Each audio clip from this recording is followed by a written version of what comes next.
Hello friends, welcome to in my YouTube channel. तो आज की वीडियो में हम सीखेंगे प्रेजेंट परफेक्ट कंटीन्यूअस टेंस का नेगेटिव सेंटेंस है क्या। तो सबसे पहले हम सीखेंगे प्रेजेंट परफेक्ट कंटीन्यूअस टेंस का नेगेटिव सेंटेंस रूल्स क्या है। तो रूल्स जानना बहुत ही जरूरी है। अगर आप रूल्स जानते हैं तो आप आसानी से सेंटेंस को ट्रांसलेट कर सकते हैं।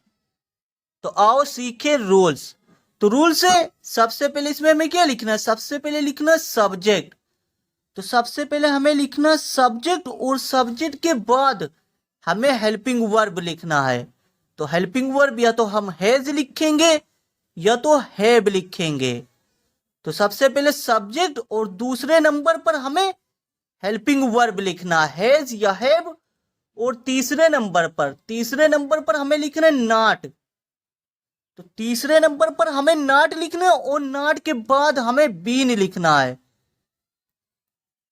यानी हमें नॉट हैज या हैव के बाद नॉट लिखना है और उसके बाद हमें बीन लिखना है।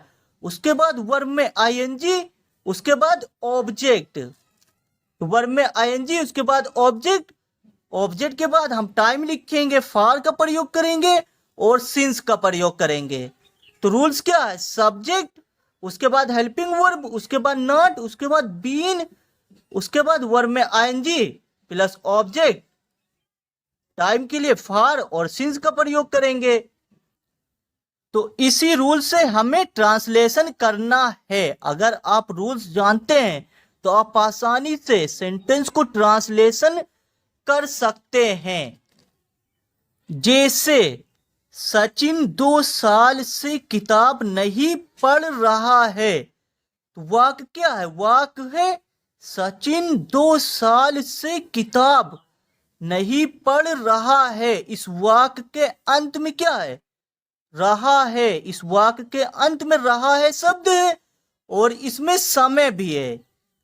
रहा है शब्द है और इसमें समय भी है। तो यह पहचान है कि यह वाक्य प्रेजेंट परफेक्ट कंटीन्यूअस टेंस है और इसमें नहीं भी है। तो इसमें नहीं भी है तो यह पहचान है कि यह वाक्य प्रेजेंट परफेक्ट कंटीन्यूअस टेंस का नेगेटिव सेंटेंस है।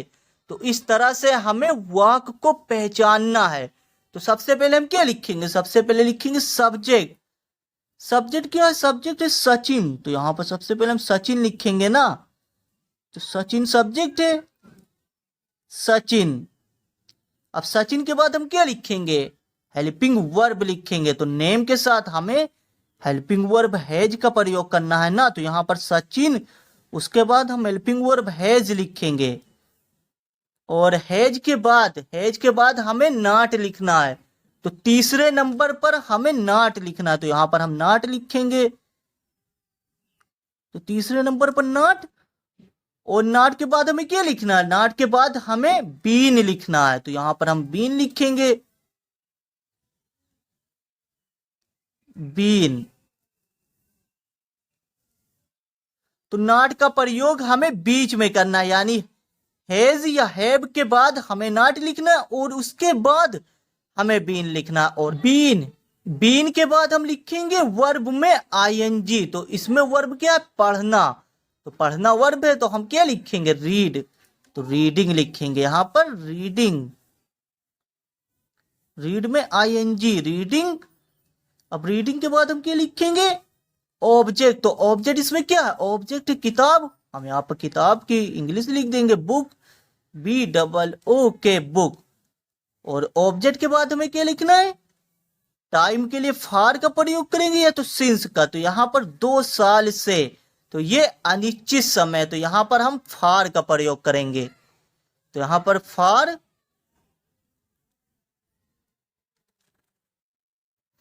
उसके बाद फॉर के बाद 2 ईयर्स, 2 साल से। तो यहां पर 2 ईयर्स लिखेंगे ना, 2 ईयर्स। सचिन 2 साल से किताब नहीं पढ़ रहा है। तो Sachin has not been reading book for 2 years. तो इस तरह से हम ट्रांसलेशन करते हैं। जैसे मैं 5 घंटे से मोबाइल देख नहीं रहा हूं। तो वाक्य क्या है? मैं 5 घंटे से मोबाइल देख नहीं रहा हूं। तो इस वाक्य के अंत में क्या है? रहा हूं शब्द है। तो इस वाक्य के अंत में रहा हूं शब्द है और इसमें समय भी है, यानी 5 घंटे से समय भी है और इसमें नहीं भी है। तो यह पहचान है कि यह वाक्य प्रेजेंट परफेक्ट कंटीन्यूअस टेंस का निगेटिव सेंटेंस ही है।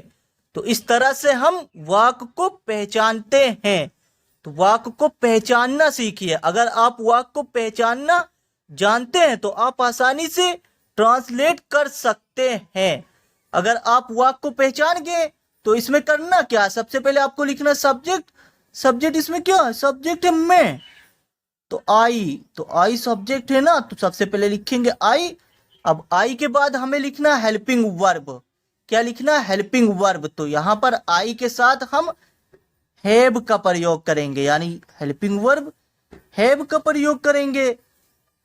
तो आई हैव और हैव के बाद हमें तीसरे नंबर पर नॉट लिखना। तो तीसरे नंबर पर नॉट लिखना। तो आई हैव नॉट, उसके बाद नॉट के बाद हमें बीन लिखना। तो आप रूल्स भी देख सकते हैं, नॉट के बाद क्या लिखना? बीन।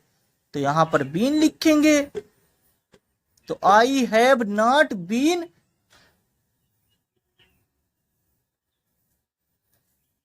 बीन के बाद हमें वर्ब में आईएनजी लिखना है। तो वर्ब इसमें क्या है? वर्ब है देखना। मोबाइल देखना वर्ब है। तो वॉच मीन्स होता है देखना। तो यहां पर हम वॉचिंग लिखेंगे।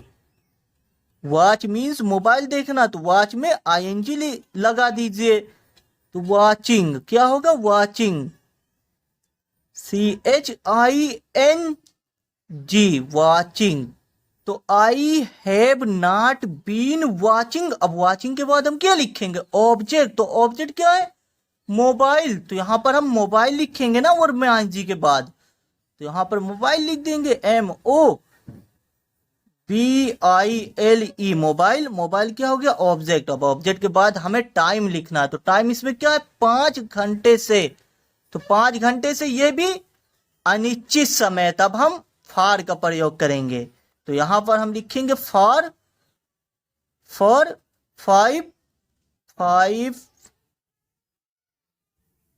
5 आवर्स। तो यहां पर हम आवर्स लिख देंगे, RS आवर्स। तो मैं 5 घंटे से मोबाइल देख नहीं रहा हूं। I have not been watching mobile for 5 hours. से तुम 4 मार्च से स्कूल जा नहीं रहे हो। तो इसमें सब्जेक्ट क्या? तुम। तो सबसे पहले हम लिखेंगे यू सब्जेक्ट है। अब यू के बाद हम क्या लिखेंगे? Helping verb. तो यू के साथ हमें हेल्पिंग वर्ब हैव का प्रयोग करना है ना। तो हम लिखेंगे यू हैव। और हेल्पिंग वर्ब के बाद हमें तीसरे नंबर पर नॉट लिखना है। तो यहां पर हम नॉट लिखेंगे। तो यू हैव नॉट। और नॉट के बाद हमें क्या लिखना है? नॉट के बाद हमें बीन लिखना है ना। तो यहां पर बीन लिखेंगे, BEEN बीन। अब बीन के बाद हमें वर्ब लिखना है। तो वर्ब इसमें क्या? जाना। तो वर्ब में आईएनजी लगाएंगे। तो यहां पर लिखेंगे यू हैव नॉट बीन। यहां पर हम क्या लिखेंगे? गोइंग। यहां पर गो में आईएनजी लिख देंगे। तो going, you have not been going to school. School क्या है? ऑब्जेक्ट है। स्कूल ऑब्जेक्ट है। अब स्कूल के बाद हम क्या लिखेंगे? टाइम के लिए हमें या तो सिंस का प्रयोग करना है या तो फॉर का। तो यहां ये 4 मार्च से, तो 4 मार्च से निश्चित समय यानी पक्का टाइम है, तब हमें यहां पर सिंस का प्रयोग करना है। तो यहां पर हम सिंस लिखेंगे। सिंस 4। यहां पर हम 4 मार्च लिख देंगे, MARCH मार्च।